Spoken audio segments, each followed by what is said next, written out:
النهارده هناخد معلومة عن زراعة نبات البلكم أو البنكو، اللي هو أكل العصافير. زي ما حضراتكم شايفين كده احنا دخلنا في مراحل الحصاد. ده عمر 65 يوم.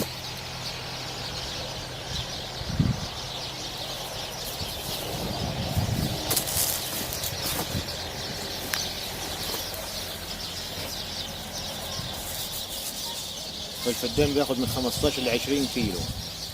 نحرث الأرض، نعمل بلاطة أو مصاطب، ونبدره جدار زي البرسيم.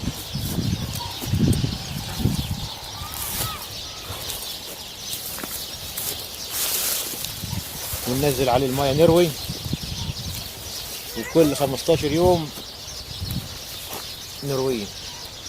أول رية بعد 8 أيام، وبعد كده كل 15 يوم. العمر 65 يوم يبتدي على مراحل الحصاد. الفدان يعمل حوالي طن. السعر حسب الطلب، زي ما حضراتكم شايفين كده مراحل الحصاد.